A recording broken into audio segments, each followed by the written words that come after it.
বন্ধুরা, উত্তরবঙ্গের রংপুর শুধু রঙের শহরই নয়, বরং এটি একটি ইতিহাস সমৃদ্ধ নগরী। রংপুর শহরের প্রাণকেন্দ্রে রয়েছে এমন এক বাড়ি, যে বাড়ির গল্প হয়তো আমরা অনেকেই জানি না। সেই কত শত বছর আগের তৈরি সেই বাড়ি, বাড়ির নাম দেওয়ান বাড়ি। চলুন আজকে দেখে আসি ইতিহাসের সেই বাড়ি, যা এখন দাঁড়িয়ে আছে রংপুর শহরের প্রাণকেন্দ্রে। কি সেই বাড়ি, কেই বা সেখানে বসবাস করছে, কেই বা চলে গেছে সেই বাড়ি ছেড়ে। চলুন দেখে আসি এর আদ্যপ্রান্ত।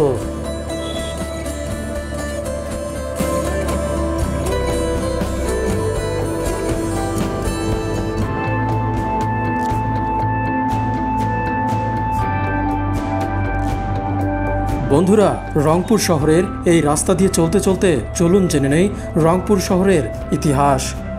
রংপুর শহরের নামকরণ নিয়ে বিভিন্ন রকম মত প্রচলিত আছে।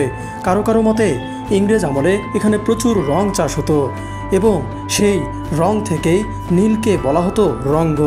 এই রঙ্গ থেকেই ধীরে ধীরে এসেছে রংপুর। এছাড়াও প্রাগজ্যোতিষপুরের রাজা ভগদত্তের রঙ্গমহলের নাম থেকেও রঙ্গপুর নামের উৎপত্তি হতে পারে বলে কেউ কেউ মনে করেন। রংপুর একটি প্রাচীন জনপদ। ব্রিটিশ শাসনামলে 1765 সালে এটি ইস্ট ইন্ডিয়া কোম্পানির অধীনে আসে। 1769 সালে 16 ডিসেম্বর রংপুরকে জেলা সদরের দপ্তর হিসেবে ঘোষণা করা হয়।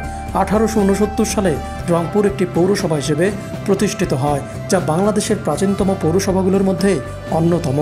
1971 সালের 3রা মার্চ রংপুরের স্বাধীনতা যুদ্ধের সূচনা হয় এবং এই দিন রংপুরের 3 জন শহীদ হন, যাদের মধ্যে কিশোর শঙ্কু সমাজদার অন্যতম।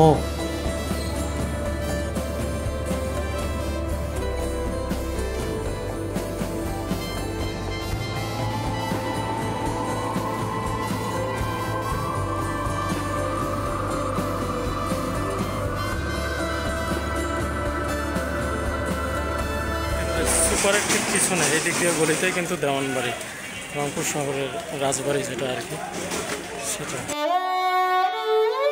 বন্ধুরা, রংপুর শহরের প্রাণকেন্দ্রে অবস্থিত এই বাড়িটির বয়স আনুমানিক 200 থেকে 300 বছরের পুরনো। রংপুর শহরের প্রাণকেন্দ্র বেতপট্টি থেকে গোমস্তাপাড়া যাওয়ার পূর্বেই ব্রিজের পাশেই রয়েছে এই পুরনো বাড়িটি, যেটি দেওয়ান বাড়ি নামেই অধিক পরিচিত। এই দেওয়ান বাড়ির সামনের রাস্তাটি দেওয়ান বাড়ি রোড নামেও পরিচিত। বিভিন্ন তথ্যসূত্র থেকে জানা যায় যে এই পুরনো বাড়িটি আসলে দেওয়ান নৃসিংহ মজুমদারের কাছারি ঘর ও বাসভবন। তিনি ছিলেন রংপুর কালেক্টরেটের সেরেস্তাদার। পরে 1840 সালের দিকে তিনি অসংখ্য ছোট ছোট তালুক ক্রয় করে দেওয়ান বাড়ির জমিদারি এস্টেটের পত্তন করেন। তার অর্থবিত্তের প্রতি সঙ্গতি রেখে তিনি নবাবগঞ্জ এলাকায় দেওয়ান বাড়ি নির্মাণ করেন। আসলে তিনি ছিলেন প্রচণ্ড শিক্ষানুরাগী মানুষ, তাই দেওয়ান বাড়ির সাথেই যে ঘরটি রয়েছে সেখানেও তিনি শিক্ষা কার্যক্রম চালু করেছিলেন। লেখা আছে, সকালে উঠিয়ে আমি মনে মনে বলি, সারাদিন যেন আমি ভালো হয়ে চলি। এই লেখা থেকেই বোঝা যায় আসলে কতটা শিক্ষানুরাগী ছিলেন সেই দেওয়ান।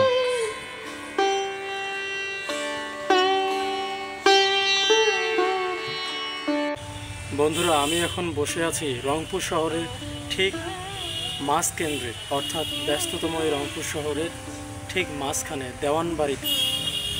এই দেওয়ান বাড়ির নাম অনুযায়ী ওই রাস্তার নাম হয়েছে দেওয়ান বাড়ি রোড। আমি ঠিক এই বাড়িতেই বসে আছি।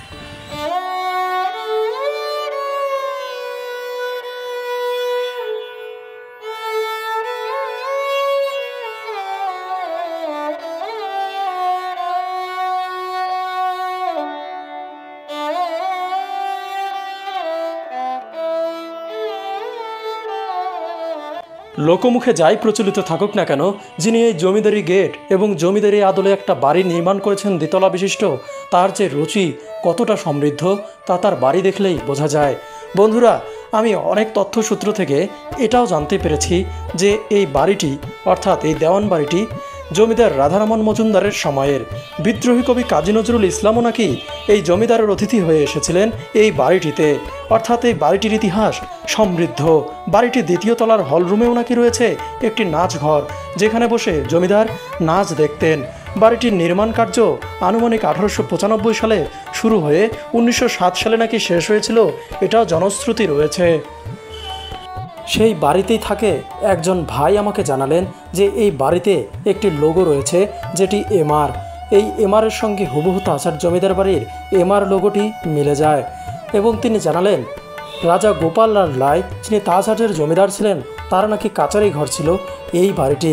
তাহলে আমরা কি ধরে নিতে পারি যে এই বাড়িটি কত বছরের পুরনো? যে জানবেন অবশ্যই কমেন্টস করে জানিয়ে দেবেন আপনারা কে কি জানেন এই বাড়ি সম্পর্কে। বন্ধুরা, অজানাকে জানার ইচ্ছা আর ইতিহাসের গন্ধে ছুটে চললাম মনে সাহস নিয়ে বাড়ির ভেতরে। যা হবে হবে, তবু আপনাদেরকে দেখানোর চেষ্টা করব কি রয়েছে এই বাড়িতে। ঢুকেই দেখলাম সেই সময়ের জানালা, কি সুন্দর কাজ, এখনও কাঠ অটুট রয়েছে এবং আরও দেখতে পেলাম যে সেখানে শাল কাঠের বিভিন্ন রকমের সাইজের কাঠ রয়েছে। হয়তোবা এই কাঠগুলো এই বাড়িরই সেই সময়কার, দেখেই বোঝা যাচ্ছে দরজাগুলো কতটা পুরনো। আরও ভিতরে ঢুকতেই মনে পড়ে গেল এই বাড়িটি নাকি কিনে নেওয়া হয়েছে এবং রীতিমতো মানুষজন এই বাড়িতেই বসবাস করছেন। তাই ভিতরে আর ঢুকলাম না, কারণ ঢোকার আগে পারমিশন নেওয়াটা অতীব জরুরি। এখানে বসবাস করে ভিতরে ঢুকি না, এখানে মানুষজন আছে, পারমিশন ছাড়া ঢোকানো যাবে না। তো এগুলো কিন্তু শাল কাঠের, সেই আমলে ব্রিটিশ আমলের শাল কাঠের কিন্তু এই কাঠগুলো এখনও আছে। কাছারি বাড়ি ছিল এটা।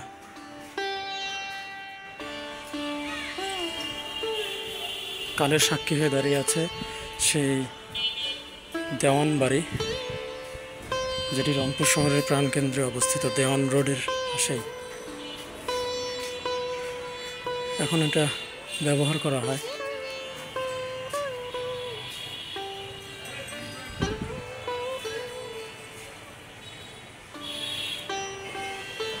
বন্ধুরা, আজকের মতো বিদায় নিলাম। আবার দেখা হবে নতুন কোনো জায়গায়, নতুন কোনো কিছু নিয়ে। অজানাকে জানার ইচ্ছা আর ইতিহাসের প্রতি ভালোবাসা থাকলে অবশ্যই চ্যানেলটি সাবস্ক্রাইব করে দিয়ে পাশে থাকবেন।